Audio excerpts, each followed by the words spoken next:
this presentation. There's two topics, one on green chemicals by Simon Andersen, whose connection is frozen at the moment, and then a second presentation by Tobias Orlander on chalk compaction. I would like to introduce Simon, but if he's not here, there is not very much that he can say. So if in case he doesn't come back in the next minute or so, we may have to ask Tobias to share his presentation and let Tobias start with the work on chalk. And in that case, can I ask Alexander to do the introduction, because Tobias is an assistant professor at DTU, and that's more Alexander's domain. Alexander, are you there? Alexander, you're muted, so we cannot hear you. Otherwise, I'll introduce myself. Maybe that's a good idea, yeah. I don't know. Yeah, we have IT issues, I think. And it's can you hear me now? Yes, we can hear you, Alexander. Please go ahead. Please do a quick introduction of Tobias. Okay, quick introduction of Tobias. Tobias is working in DTU Sustain, which is the Department of Environmental Engineering. He is assistant professor here. Yes, Tobias? And he is working in the different properties of chalk. I remember your presentations in the different aspects of chalk, including elasticity, including heat conductivity, and many others. And today, Tobias will talk about compaction in chalk and how elastic it is actually. Okay? Yes, so if you can share your slides, Tobias, then... Okay, I just saw now that Simon is back on. I don't know if you guys want to stick to the program, then... that would be nice. I would say, Mike, I'm trying to make you go via my phone, because now the internet here in this DTU house at Mallorca is crappy. And so I'm trying to see if I can get it working, but I can't do it fast. So Tobias, no, we're short of money, Simon. Yeah, okay. Yeah.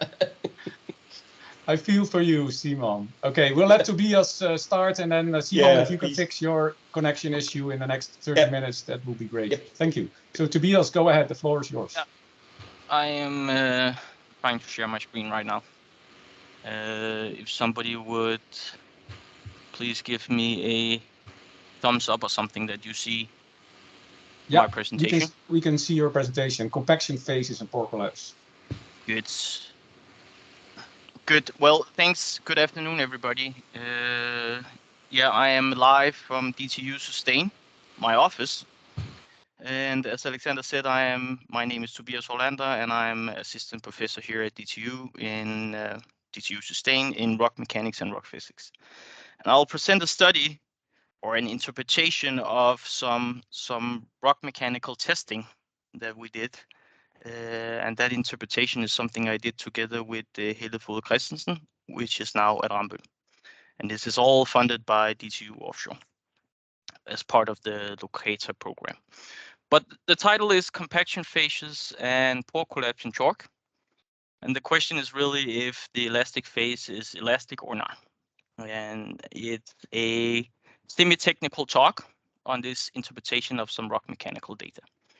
And what I mean by semi-technical talk is that I try to make my research as popular as I possibly could to make this talk interesting for everybody, and such that everybody can follow.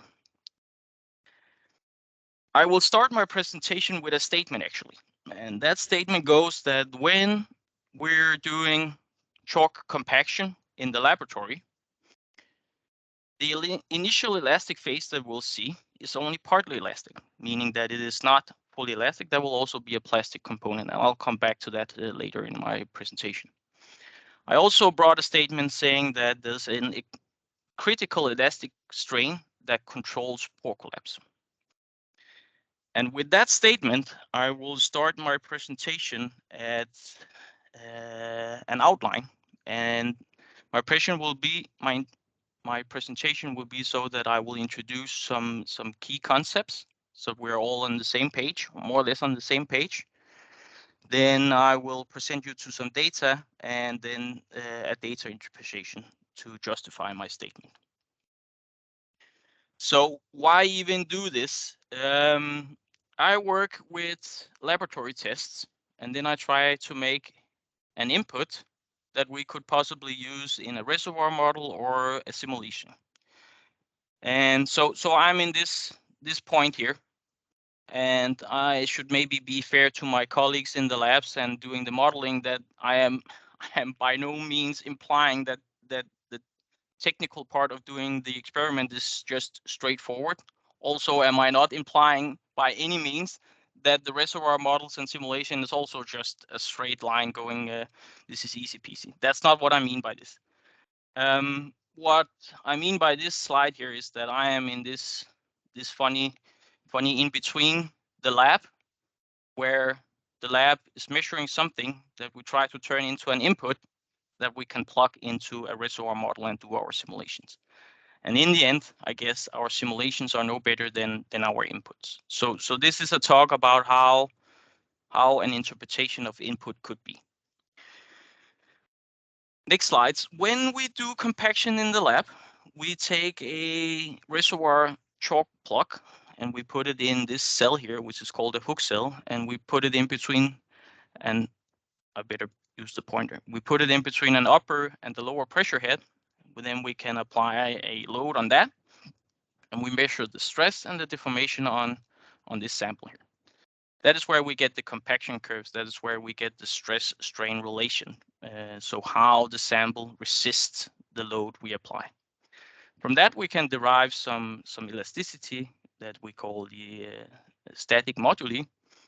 And what they also did, this is all done at GEO. I have a credit for them later. They inside this piston here, there's a piezoelectric crystal that will generate, or they can generate, a compressional wave, so a P wave, and a shear wave. And from that, we can derive some dynamic moduli. So that is, in short, the test that I will show you later in my presentation. The material going in here, let's have a short look at that before we start looking at what the data look like when we test it. So if we look at chalk in the microscope, this is a Lower Cretaceous chalk with 44% porosity. So this is fairly high porosity. It looks like this. And what we see here is that it's these calcite grains from these animals that used to live many million years ago that are now on the bottom and or beneath the North Sea, and they're cemented together.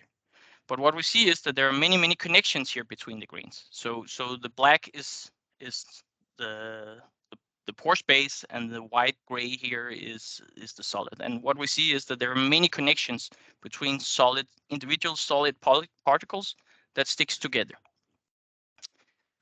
An interpretation of how this is made and what happens when we take this material from a well, we drill the well, we core, and we bring it up to the surface, and everything is then brought to atmospheric conditions. What happens when we do that? So I've made this conceptual illustration of what would happen to our chalk material. So now you have to imagine that this circle here is a cluster of these grains. So we could say that's a piece somewhere here. That's what you have to imagine is inside this circle here. So we have two clusters of these calcite grains that are now on top of each other. This is at the bottom of the sea. So this is before burial really started.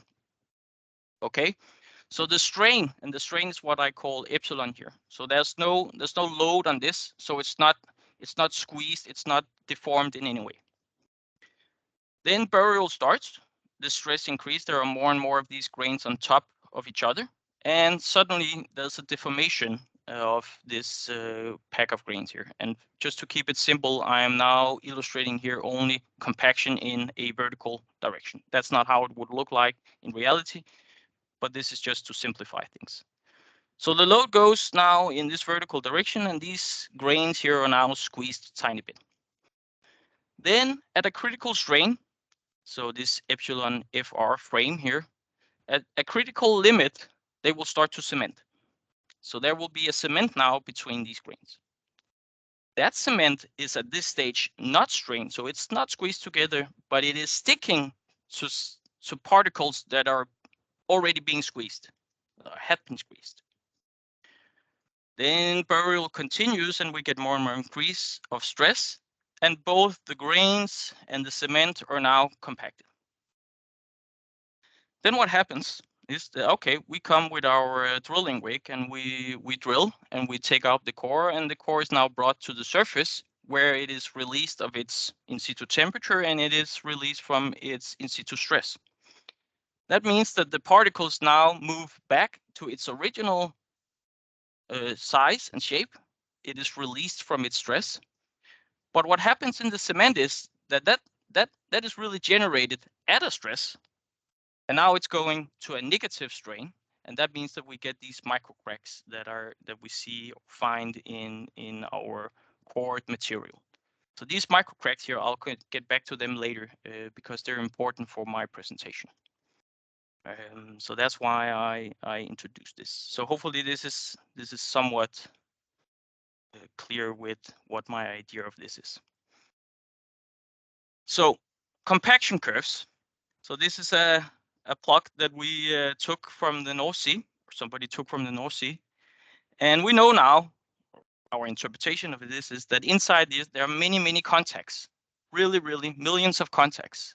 And many of them are broken in terms of these micro cracks because there was a strain difference between the cement and the particles.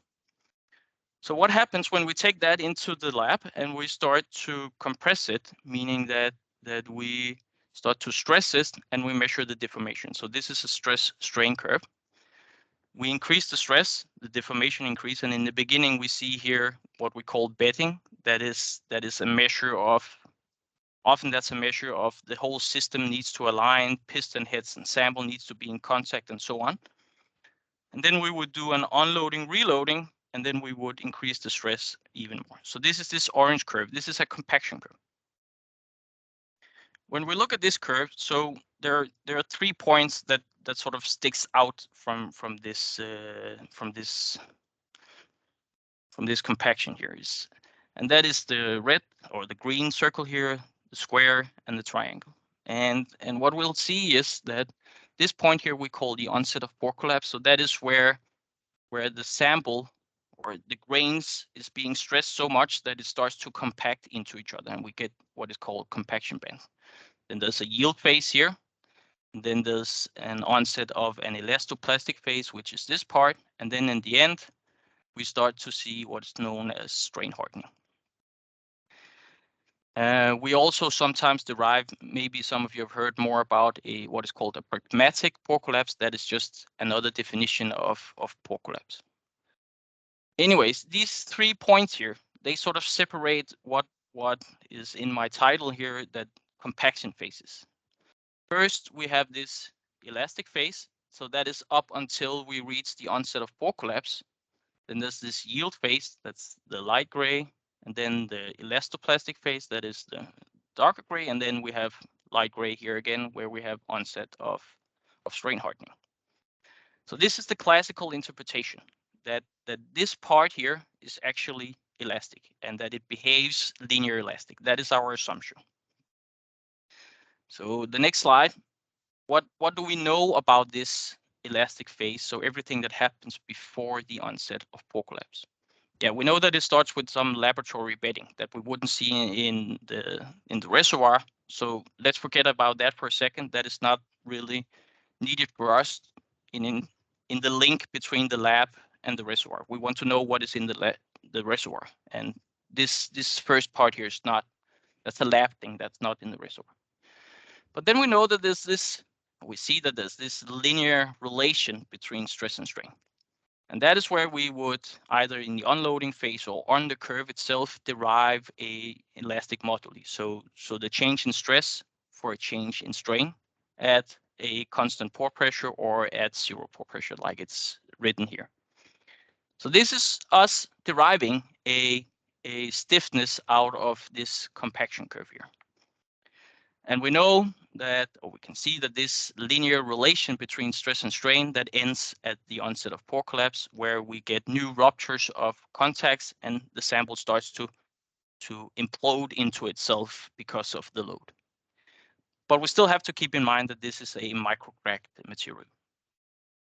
Then what we also did is that we looked at, what we also do is that we measure what is called the compressional and shear wave velocities along the wave or along the compaction curve. So all the way along here, I've measured P wave velocities, shear wave velocities, and I can derive the density. Why is that nice to have? That is nice to have because when we have the velocities and the densities, we can start to compute what is known as the dynamic moduli, so compressional, shear, and bulk. The next step in that is to go from these undrained parameters over what is known as gas mass fluid substitution. You just have to trust me. I will not show you the equation here.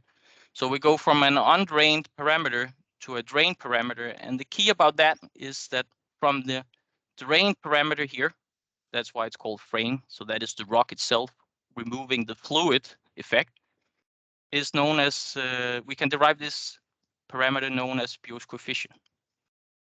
And the trick about Biot's coefficient is that it's easily computed from the bulk modulus of the frame. And if we assume that this is calcite, then this is the mineral bulk density, bulk modulus. So this would be calcite down here. And easy peasy. This calculation anybody can do. And what is interesting is that Biot's coefficient is sort of an analog to what is the cemented area. So if Biot's coefficient goes up and down, up or down, that tells us something if the grain contact area also goes up and down. I'll come back to that in a second. Now I need to scroll here in my presentation. So that was us, or me, trying to put everybody on the same page. So now I will continue and present you to the data and some interpretation that will justify my first statement. We already looked at that chalk in the microscope, and what I'll present you to is some Lower Cretaceous chalk, and we'll look at three different porosities from the high porosity of 44% all the way down to 31%. I'll show you now some test results that are done at GEO. So credit to GEO for doing the testing, and I got the data, and together with Helle, we did the interpretation. So I'll show you some water saturated samples or some water saturated tests, and I will show you some hydrostatic compaction, meaning that the stresses are equal in all directions. The three samples are plotted here. I have now mean stress on my x-axis and I have volumetric strain on the y-axis. So we see the light blue, that is the high porosity sample, and then the porosity decreases in this direction. And the darker blue is then the low porosity sample. The plot down here is the same, the equivalent, saying that the volumetric strain here is the same as it's equivalent to the porosity change here. So we have decreasing porosity in this direction. Okay. Now I said, let's look at all the velocities that we measured along here with PVS and so on. And I need to remember that this is not something, well, I'll show you now, it's not just something that applies to water saturated chalk. I can show you the exact same thing for a oil saturated sample. So this is not special to water saturated samples at all. Just for you guys to know. So what did we do? So we took the VPVS and the density we have on all the way along these, not only the high porosity curve, but all of them, and we derived the Biot's coefficient. So now I'll tell you what that means, how or what information we got out of that. After an idea of this paper from Gram et al., we can start to plot Biot's coefficient as function of the stress. So as we increase the stress, we compact the sample, and we get Biot's coefficient here, how that curves look like.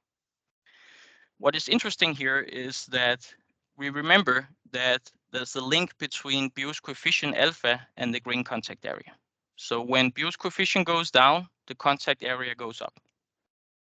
So that makes sense here. So this is the 44% sample I'm showing you. That's why it's the light blue. So Beer's coefficient goes down, the contact area goes up. That makes sense. And when we're compacting the sample, the grains are being squeezed tighter and tighter together, so the contact area increases. That makes sense. And then it actually turns, it goes up, and that point is at the onset of pore collapse. So this minimum, this triangle here means minimum Beer's coefficient. That is actually the point where the pore collapse happens. So that is going back to my first statement, that we can actually use this Beer's coefficient to justify where the onset of pore collapse would be, because they would match across each other. The next thing we did is that we say, okay, we have a shape of a curve here. Let's try to differentiate that curve and see if there's any more information we can get out of it. And surely there's not a different shape, but there's another shape here that have some distinct points that we should look at. And I'll need to scroll more in my presentation here. So the new thing here is that we have our compaction curves. We derive Beer's coefficient. We differentiated that curve. So that's why I have delta alpha over delta stress. And we see that there's a clear link between the circle, the square, and the triangle that matches specific points and changes in Beer's coefficient. Where we have the local minimum of Beer's coefficient, that is where the onset of pore collapse is. That makes sense. We compact the sample, we get more and more contact area, then it breaks down. We get more and more fractures between the single grains, so Beer's coefficient goes up. That is basically the opposite of what goes on here. So it increases slightly. Then at some specific point during the yielding, so the yielding is starting here, at some specific point, this curve here will have its maximum slope. That is at this point. That is exactly where we would define the onset of the elastoplastic phase. What does that mean? That means that here, from the onset of pore collapse, we create more and more and more new fractures between the grains. Then at some point, this starts to cease. We get fewer and fewer new fractures for every stress increase we get. And at the end of the elastic phase, so that is at the triangle here, this point where we have actually maximum, a local maximum in Beer's coefficient again, we get a change in the slope and we get a decrease in Beer's coefficient again. So this is where we start to compact the material more and more and more and more again. So this shape here of Beer's coefficient matches perfectly what we intuitively would say what goes on inside a sample when we compact it. And we can support it by differentiating this curve here and saying what happens in the onset, from the onset of strain hardening here, we say that there's a constant slope. And when we differentiate it, we see this constant, we see a constant differentiated curve actually. Okay, now I promised that I will show you 3 different samples. So I will jump and I will show you what this looks like on the high porosity sample or the low porosity sample. So maybe one slide back here. So now I'm jumping in porosity. So now we looked at one with high porosity. Now let's look with one with low porosity. So this is this light or darker blue curve instead. What do we see here? We see 2 different shapes in the differentiated curve now. We see one where it increases, yeah. Then there's a plateau, and then it starts to increase again. And what does this plateau mean? Surely it means something. It's not just there for fun. It's got a physical meaning. And what is that physical meaning? And this is coming back to my first statement that maybe the initial part that we would call elastic is not that elastic. And why do I say that? Hopefully you can see it. Hopefully you can see it through the screen and through the gray here. But this part of Beer's coefficient, this part of the curve here, is continuously decreasing. So it's not with a constant decrease. That's why I see an increase in my differentiated curve down here. That means that there's a significant plastic component here. It is not behaving 100% linear elastic. So what I'm arguing is that actually this part of this stress strain curve all the way up to 20 something MPa, this is actually closure of microcracks. This is the plastic component. The microcrack is the plastic component in my deformation, meaning that the deformation I see up here is a mix of elastic and plastic deformation. The trick here is now that I can tell you that when the plateau here starts, that's where I've closed all the microcracks. And from this point on, so the light gray area, this is where the material behaves as linear elastic as we would assume for something that is collected from many kilometers up the many kilometers depth. And then the elastic phase then completely ends here at pore collapse, where we see a local minimum in Biot's coefficient. And then I would jump to a plot here where I plot all three curves on top of each other, because what is really, really interesting is that, sorry, this is the online teaching or online presentation. What is really, really interesting here is that if I do this plot and I plot them all in the same, we'll see that the dark blue and the slightly lighter blue here, they have this point where the plateau starts at the exact same point. The darker blue has a longer plateau than the light blue because it's stronger, it's stiffer. So the elastic phase here is actually longer. And what we also see is that the very light blue, the high porosity sample, actually have no linear elastic phase whatsoever. So what I see on my stress strain curve as a linear relation between stress and strain, assuming that that would be linear elastic, it is not. It is elastoplastic all the way down. And this light blue sample here never reaches a point where it behaves linear elastic before it reaches pore collapse, and we see new fractures, and it no longer for sure behaves linear elastic. I'm out of time. If I also need to leave, want to leave a couple of minutes for questions. But in summary and in conclusion of this interpretation is that the classical elastical phase that we see is not 100% linear elastic. It is composed of subphases that are elastoplastic and elastic. The trick about this sort of interpretation is that I can tell you where one phase starts and where another phase, and where that phase then ends again. We can also start to use this Biot's coefficient as a marker of the onset of pore collapse. Onset of pore collapse has always been something for discussion, because we draw a line with a ruler or something like that, or we differentiate the stress strain curve and we say, okay, this is where it bends off from something linear. That is the onset of pore collapse. Using this interpretation, we may be able to give the modelers of the reservoir models a more precise and more direct way of saying this is the stress level leading to onset of pore collapse. So this is where the reservoir would collapse.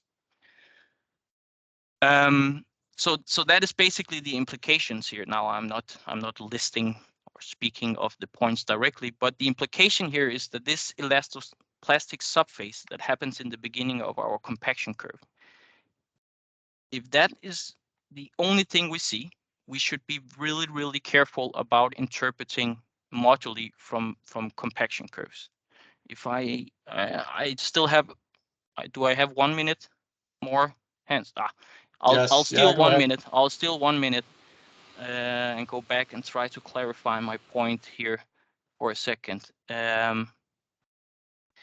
So this is the 44% porosity sample. If I derive a Young's modulus or a bulk modulus or compressional modulus from a stress strain curve like this up here, I would get a much too steep curve, and by that I would get a much too low stiffness. So I would basically underestimate the stiffness of the reservoir. Because I see this continuous decrease in Biot's coefficient. I see that on the differentiated curve here. There's this continuous decrease and it's a non-constant. So at no point here do I see elastic behavior. I see only elastoplastic behavior. But the trouble is that that's only something that happens in the lab. It doesn't happen in the reservoir. So there's a mismatch between what we observe in the lab and what would happen in the reservoir. And the next step, and what I'm trying to deal with now in my research, is how to quantify this more precisely, so we can help the modelers say when the reservoir would move into pore collapse. And that's the end of my talk. Thanks. Yeah. Thank you, Tobias. Okay. Hans, you talk or I talk? Yeah, if you talk first, that would be good. Okay. There's time for questions, I think. I hope that everybody applauses quietly. But now it's time for a few questions. If you want to ask questions, we are not so many, so please just start talking, okay? Yeah, you should get closer to your microphone again, Alexander. I think you're... I say that, okay, sorry. If I suggest that if somebody has questions, so we are not many here, not that many. So if you just start talking, it will work. I saw that there's a question in the chat. Thanks for Yes. to the solution in line with. So the question is if what we observe would be related to dissolution. No. As what I see here, what we see also on oil saturated samples where there would be a minimum of chemistry going on inside the sample, and the water we used was calcite equilibrated tap water in order to minimize any dissolution, geochemical effect, electrical repulsion between the grains and so on. So I would not argue that dissolution has anything to do with this, if I understand the question correctly, Else. Okay. I have one very quick question. The samples with the high degree of microfractures, is that typical for the formation in our reservoirs, or was this Upper Cretaceous or Lower Cretaceous? This is Lower Cretaceous sample hands, but I would okay. No matter how we do, no matter what we do, we take a sample from, let's say, 2 kilometers depth and we bring it up here. So it will be microfract no matter what. So this is not something special for Lower Cretaceous samples. Yeah, very interesting. A very good technique to use sound velocity to elucidate these rock strength aspects further. Thank you for that. Okay, apparently no more questions at present. I might not have been pedagogical enough in my talk. I'm sorry. No, it's very good. Thank you. Or probably you was not pedagogical, so everybody understood everything. Oh, you're kind, Alexander. I doubt it, but thanks. Thank you. Okay, Hans, will you announce the next talk? I will introduce Simon. And if you could perhaps mute your microphone, because there's indeed a lot of static, as was pointed out. Yeah, so the next presentation on green chemicals will be by Simon Andersen. He is a professor at DTU Offshore. So DTU Sustain and DTU Offshore are different departments at DTU. He's a professor in produced water management research, and he's also research director at DTU Offshore. He joined about 6 years ago, and before that he had a distinguished career both academically and in companies such as Schlumberger and Ramboll, I believe. And he's been associate professor actually in thermodynamics back in the days as well at DTU. It's DTU Chemie Technique. But now he's really focusing on reducing the environmental impact of the water that's produced from the oil and gas reservoirs in Denmark. And with that, I'll hand the floor to Simon. Simon, go ahead. Can you share your presentation, please? I hope you do. And I connection. hope now my signal has been stable for like 19 minutes. So I damn hope that it will be. Excellent. Otherwise, if I fall off, I fall off, and we have an early evening, right? Good. Let's see if this works. Can you we see can it? see it. Yes, Good. thank you. Just get you down and the pointer in. Good.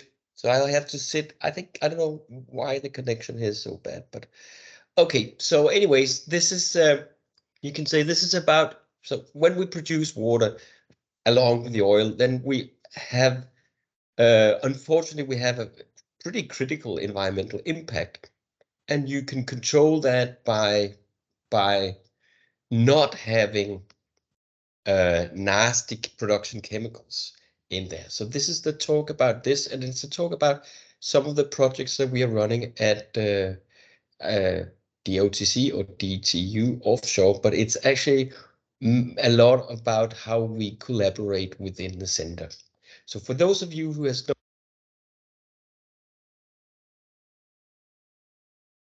Simon, you're muted now. You pressed the button. Please unmute Simon.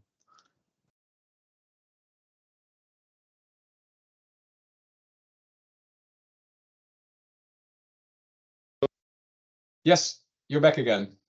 I'm back again. Can you see it? The presentation? Yes. Do you see that? Everything's fine. Yes, we can hear you. Good. We can see the presentation. I mean, it has, I think my computer has its own life. It just disconnects from all kinds of things. So when I disconnect, I'm gone, right? And we're off. Anyways, so that water we can either re-inject, but this is what we really would like to do. But in reality, we are discharging a shitload of water. About 70% of the water in Denmark is discharged, at least. So we use a lot of chemicals in there, and that is actually all kinds of problems that you can have. And we see here we have corrosion, we have, and this is bacterial or biological corrosion, which is pitting right through the wall. We have emulsions that we have to break. We have foaming in systems, especially in the treatment of the produced water or the injection water. And we have hydrates and all that. We add chemicals, and in the old days we added really great chemicals for the process, but bad for the environment, and a lot of them end up in the water. And there has been an effort to reduce what is called the environmental impact factor, which is it's a calculated way of accounting for impacts, and generally chemicals that we add are basically assigned to go, all the chemicals added go to the water phase, and they also mainly get a super high coefficient added. So it's an environmental impact, or it's a weighing factor, and it's often 1,000 that we use. And I can say that for alkanes, it's about 40. And that also means that alkanes, defined as the oil and water droplets, gives a very little impact on this. So in reality, this is a sort of a pie of the shares of what comes out of the reservoir, as such, the geochemical species, and then all the crap we add. So what we want to do in this is actually trying to reduce this, because we have control of this somehow. So the good thing and the good news is that it has been coming down with the years. So oil has been coming down. There's a 30 milligrams per liter cap on oil discharge, and chemicals, as you see, came down at the same time. There's actually a relation between that, because the more chemicals you have, the more difficult it can actually be to remove oil. So getting your overdosing of your medicine down actually gives you a better life, right? So I normally say that it's like having a conveyor belt where the chemicals are helping conveying the oil droplets out, and the oil droplets will carry these chemicals. And this is just a chart that shows you a little bit about where we have projects where chemicals are actually added. So it is like in the producers, We have demulsifiers. We have even more clarifiers added before to control hydrocyclones. Also clarifiers for the degasser. We have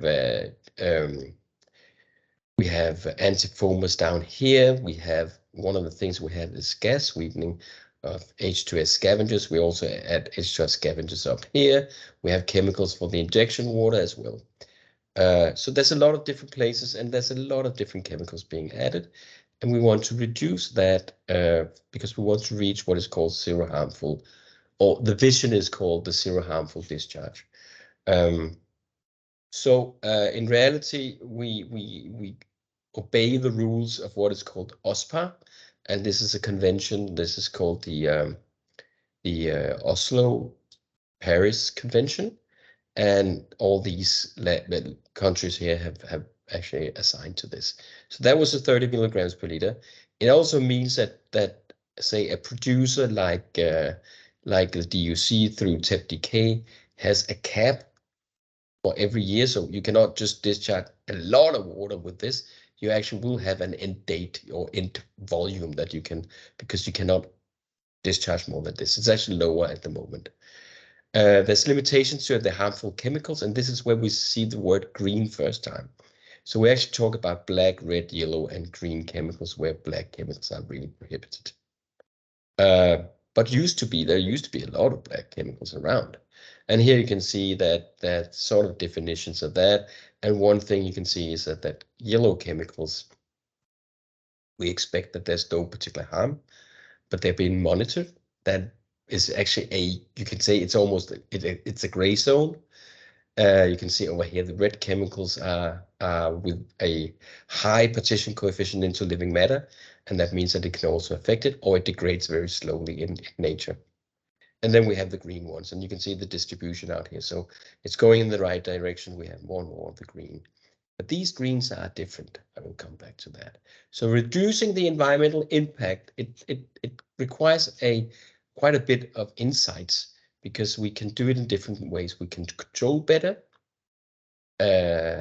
so we have less coming out with the water, and we can remove specific components.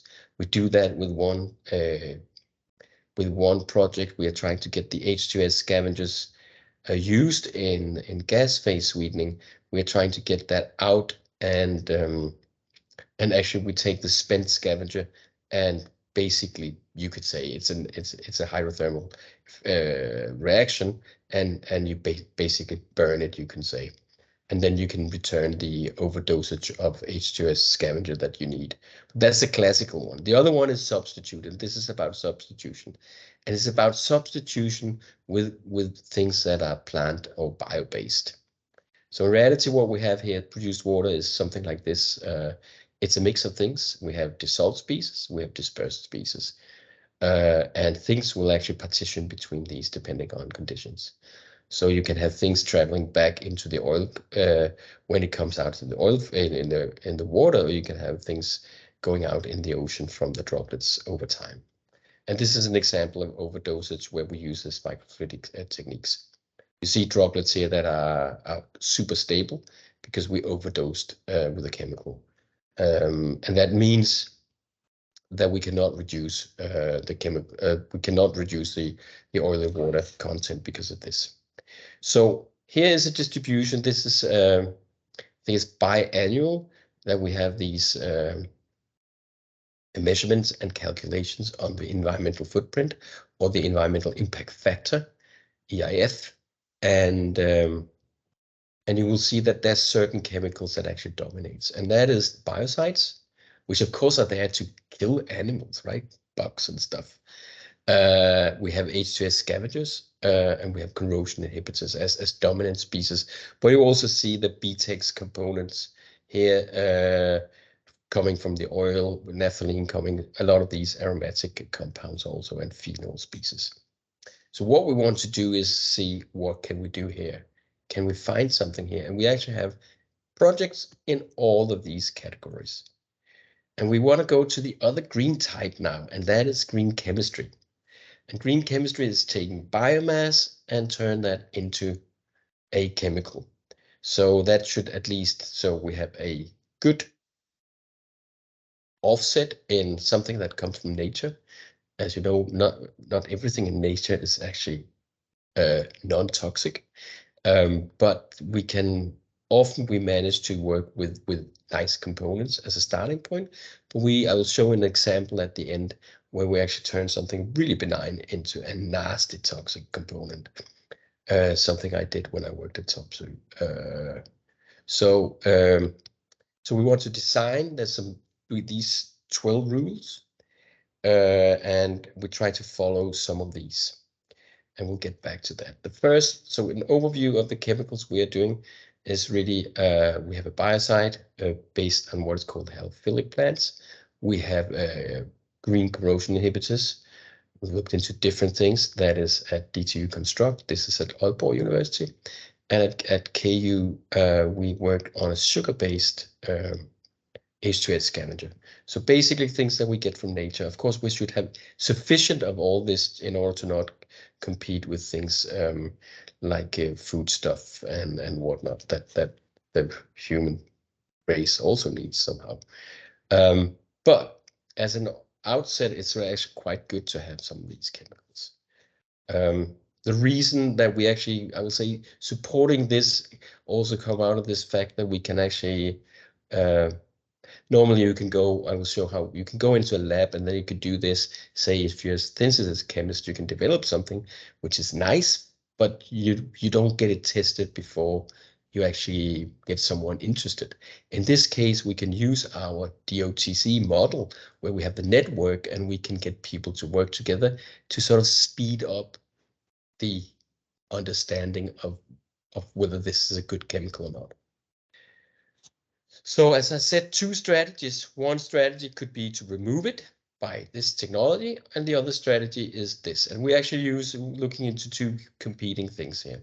So one is a new chemical, another one is a technology that, or a process technology that will do something to remove it. So that requires a lot of installations.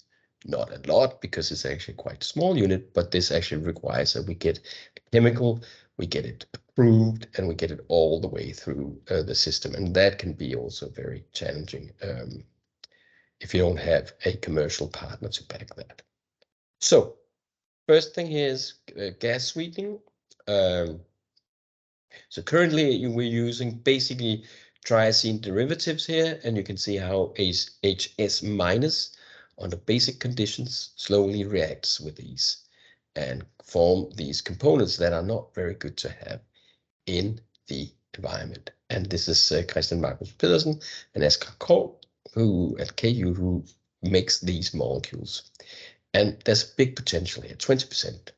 So they use sugar, and Christian is an expert on sugar chemistry. And so as he says, there's a lot of handles on that, the OH groups, and he can put secret groups in here that can do a lot of functionalities. Sometimes calls it a Swiss knife because he can actually tailor it so it will do different things at different conditions. Anyways, it will react then and form a new compound. And what we found was that compared to conventional scavengers, so this is the HS minus peak, fortunately in our team, Marco Maschetti at Aalborg University, who works with the process that should just remove and basically burn the scavenger out of the system and recycle. He also has a way of measuring using Raman spectroscopy. So we looked at the conventional scavenging and we looked at the new sugar-based scavenging. And as you can see, it looks really, really good. And that was what we thought initially would work. That it was like this, nice green, benign molecule, nice spent scavenger, just being based on sugar.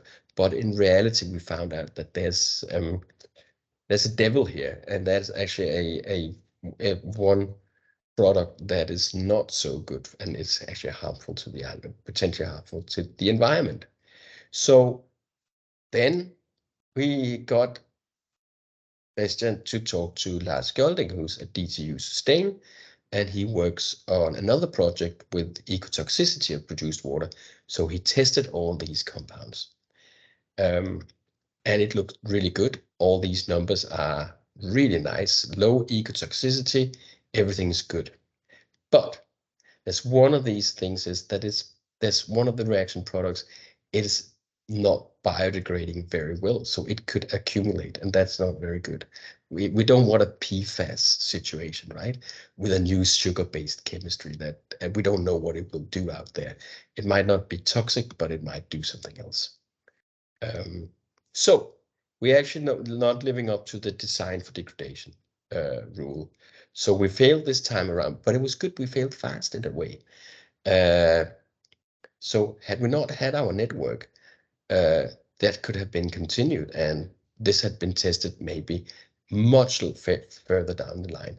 Fortunately, they have some products that seems to be on better, same sugar-based, but different this chemistry.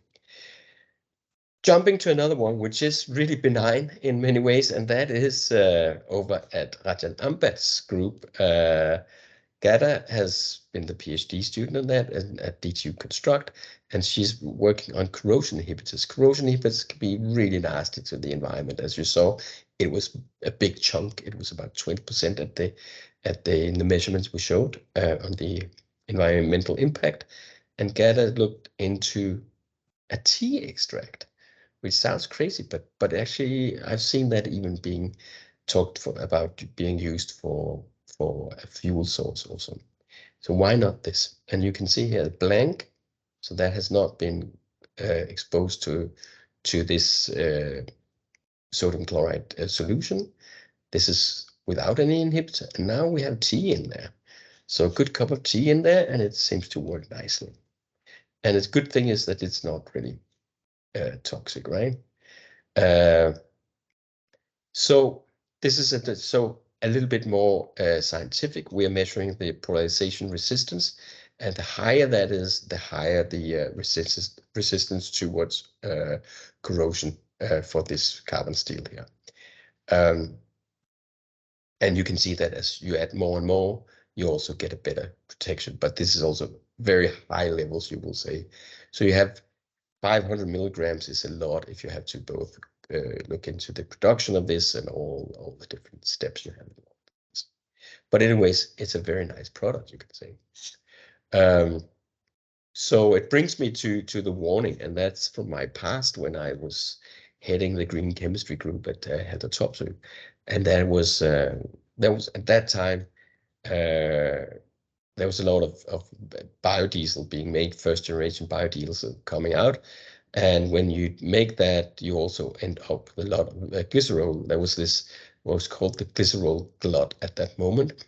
And what should we do with that? You can do a lot of good things with glycerol and create a lot of basic, fundamental base chemicals. There's something called the 12 chemicals that are used in production of all kinds of materials, and that's one of them. And with an acidic catalyst, just heating very hard on, say, even on a fatty acid oil, you can actually create this acrolein, which is super toxic. It's very, if you breathe it, it is really painful. And high concentration can cause not only that you get unconscious, but you also die from it because your lungs are being ruined. So you can create some really good things, but from bio, and it doesn't mean that it's just because it comes from the nature, it doesn't mean that it's a good thing. This is normally made from propylene, which is of course very costly to make from in the refinery. So it's also actually can compete with that in terms of pricing. So with that, I'll just go in here and say, okay, we are working with these. Normally, I would say, hey, should a university really look too much into this and develop these chemistries and whatnot? Aren't they something for one of the big companies making these? But because we have this train of collaboration that we can make the new chemistry, we can check efficiency very fast. We can look at the ecotoxicity. We can look at the persistency. We stop one product here, right? And then after that, we can look at the treatment. What is the effect of the water treatment? Does it have any adverse effects at all? And that means we can actually go through this and follow this principle of safety and sustainable by design. So we're not letting something out that looked like it was super nice and efficient, but it turned out to be not so green. So it has to be green also according to the OSPAR green definition. So with that, I will just say thank you, and thank you to all of those who provided information and slides and whatnot to this presentation. And I hope I'm still online. Yes, if I'm not, you are. I wasted my time. Yeah. Thank you very much, Simon. That was a fine presentation, and there's time for questions. And if you want to ask a question, please either put it in the chat or just unmute your microphone and ask the question direct.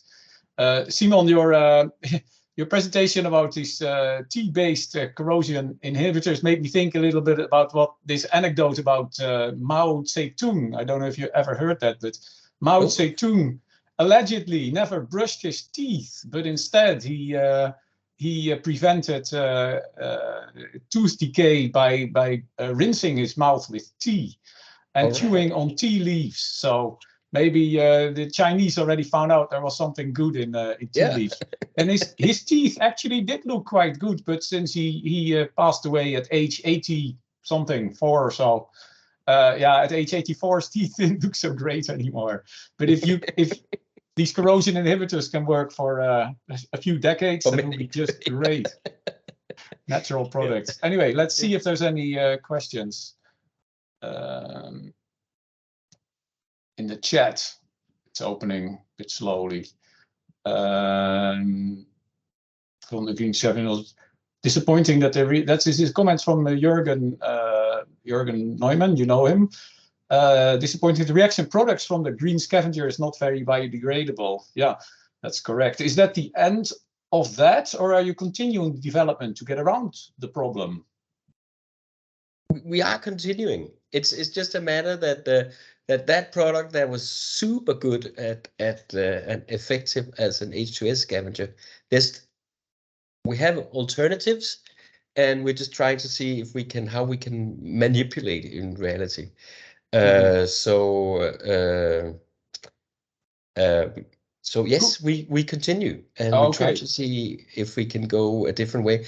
This Asger has synthesized, I think, 30 different kinds of H2S scavenging sugar-based molecules, and it's just a matter of getting through. But this worked so fine.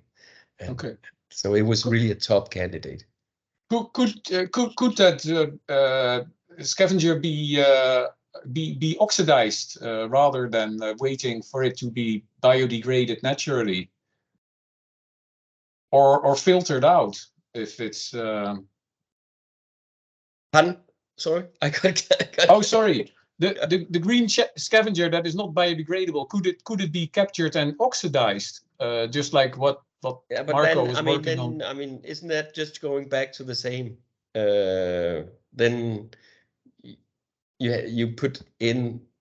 It is very, very costly to get what is called the REACH approval first. That approval cost about 1 million euros.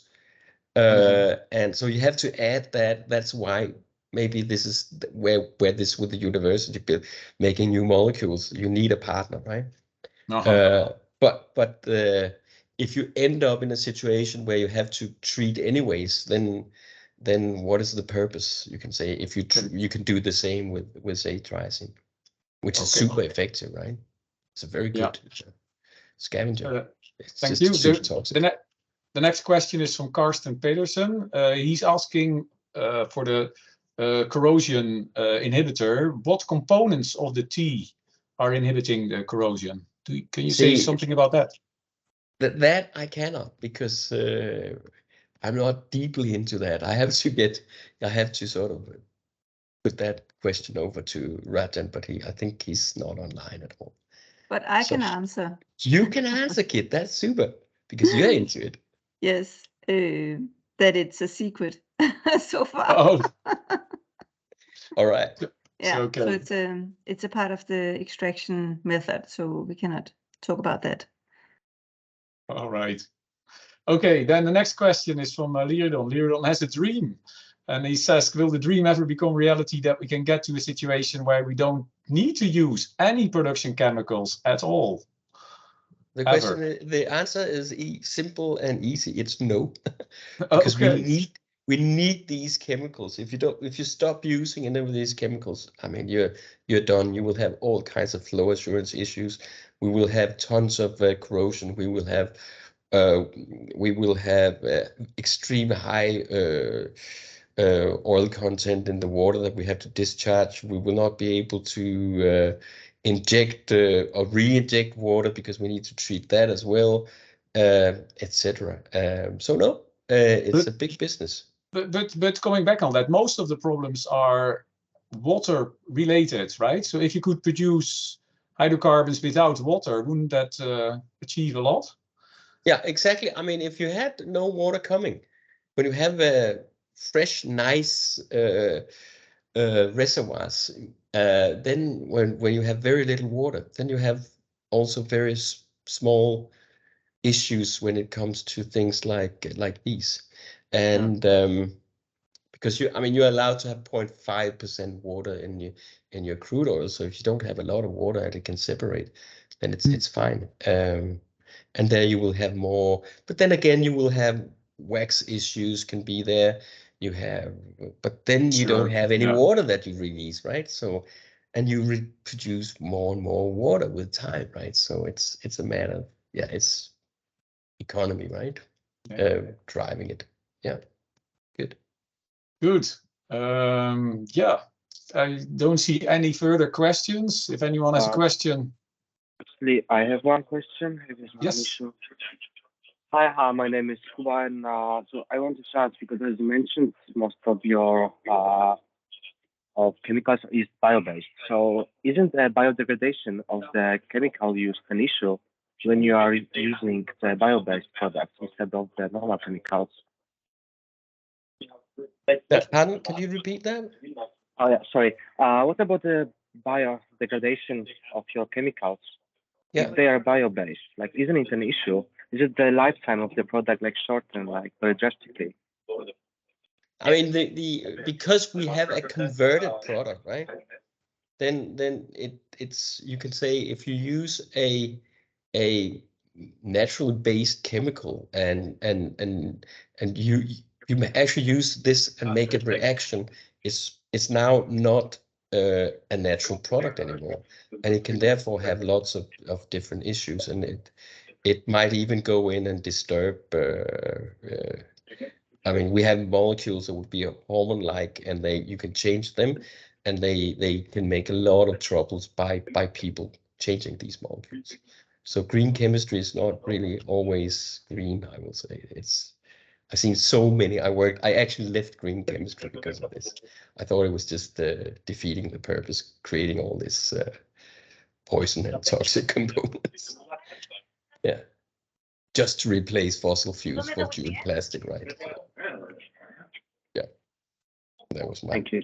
Okay, we see another question in the chat by Maxime. He's asking, do you think it is possible to use tea in drilling fluids to reduce the corrosion effect during drilling already? Hey, good idea. Yeah, it's worth a try, right? Yeah, these tea. But I don't know. Pete will know if it's a certain type of tea, because that's also important, right? So it might be that. Could it be used tea leaves, or does it have to be? Can you extract the chemicals from second-hand tea leaves, or does it have to be completely fresh? That is what we need to figure out, if we can use the used leaves from factories, for example, that make what is called the cold tea there, or if we can use the branches when you pick the tree leaves, if that is possible. But I think it's a good idea looking into whether it could be used in the drilling fluids. So yeah, good idea. Yeah. Yes. We'll take it to the office. There's all I kinds see of lots of suggestions on the different kinds of tea. I don't think we need to go there. at the Oh, moment. okay. I'm hoping, personally, I'm hoping it's the English breakfast tea that they will Okay. take out of the market, so I don't have to drink more of that. You have a job to do, Simon. Yeah. All right. Yeah. Right. Mm. There are no other questions in the chat. It looks like there are no other questions directly, so I'd like to thank you very much, Simon, with your presentation, and Tobias, of course. Two great presentations, very different topics, just highlighting the wide range of capabilities and interests that that people are working on at DTU. So the first one, again, remember that was DTU Sustain on compaction, and DTU Offshore is was the second presentation that we just heard. So thank you both very much. Thank you all for attending as well. And just one reminder on behalf of the SPE chairman, which is that the membership numbers, so they have gone up last year, but the beginning of this year, well, it's early in the year, but January is already passed, but membership numbers are significantly lower than last year because many people have not renewed yet. So just a reminder, if you're an SPE member, please renew it. And if you're not yet a member, then please become a member, especially for students. It's super cheap and you get access to a lot of both online and in-person events as well. They're very interesting. Just ask a friend who is an SPE member. So thank you all very much, and I'll see you next time. Bye-bye. Bye.